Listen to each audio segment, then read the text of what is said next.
2025-এ এসে 2013 ফেরানোর চেষ্টা করবেন না বলে সাবধান করে দিয়েছেন জাতীয় নাগরিক পার্টির মুখ্য সংগঠক হাসনাত আব্দুল্লাহ। মঙ্গলবার রাতে নিজের ভেরিফাইড ফেসবুক পোস্টে তিনি দ্বিতীয় গণজাগরণ মঞ্চের বিরুদ্ধে ইঙ্গিত করে এই পোস্ট দেন। পোস্টে হাসনাত লিখেছেন 2025-এ এসে 2013 ফেরানোর চেষ্টা করবেন না, সাবধান।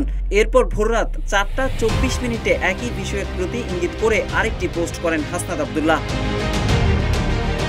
দ্বিতীয় পোস্টে জাতীয় নাগরিক পার্টির এই নেতা লিখেন, শাহবাগ একদিনে গড়ে ওঠেনি, এককভাবে কেউ শাহবাগ গড়ে তোলেনি। শাহবাগ কায়েম করতে যারা সহযোগিতা করেছে তাদের কথাও তুলে ধরেন হাসনাত। এনসিপির এই নেতা লিখেন, শাহবাগ কায়েম করতে সমর্থন দিয়েছিল তথাকথিত সুশীল সমাজ, বুদ্ধিজীবী, আমলা, সাংস্কৃতিক কর্মী, বিদেশি এজেন্ট, রাজনীতিবিদ ও ক্রীড়াবিদরাও।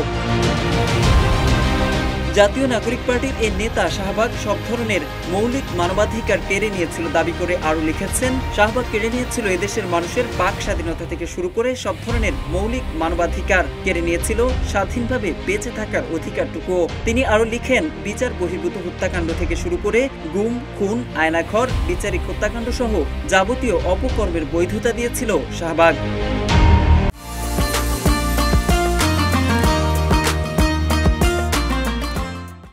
শাহবাগ প্রতিষ্ঠাতারাই ফ্যাসিবাদ প্রতিষ্ঠা করেছে দাবি করে হাসনাত আব্দুল্লাহ লিখেছেন, শাহবাগ কায়েমে যারা সচেষ্ট ছিল তাদের প্রত্যক্ষ ও পরোক্ষ সহযোগিতায় বিগত 15 বছরে ফ্যাসিবাদ প্রতিষ্ঠিত হয়েছে। তাদেরই সমর্থনে ফ্যাসিস্ট হাসিনা ক্ষমতার মসনদে বসেছিল।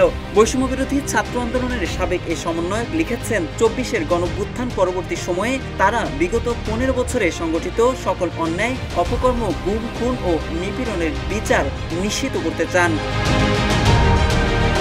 সবশেষ হাসনাত লিখেন, ফ্যাসিবাদ বিরোধী সব শক্তির ঐক্যবদ্ধ প্রচেষ্টায় এ জমিনে ইনসাফ কায়েম হবে। জুলাইয়ের শহীদদের স্পিরিট রক্ষায় তারা সদা জাগ্রত। উল্লেখ্য, গতকাল ধর্ষণ বিরোধী পদযাত্রায় ধস্তাধস্তি ও হাতাহাতির ঘটনা ঘটে। এ ঘটনায় পুলিশকে অভিযুক্ত করে সন্ধ্যায় ডাকা মশাল মিছিল থেকে 15 মার্চ শাহবাগে গণমিছিলের কর্মসূচি দেওয়া হয়। এরপর গণজাগরণ মঞ্চের অন্যতম সমন্বয়ক লাকি আক্তারকে গ্রেফতারের দাবিতে মধ্যরাতে উত্তাল হয়ে ওঠে শাহবাগ এলাকা। মোহাম্মদ সাইফুল ইসলাম, ইত্তেফাক।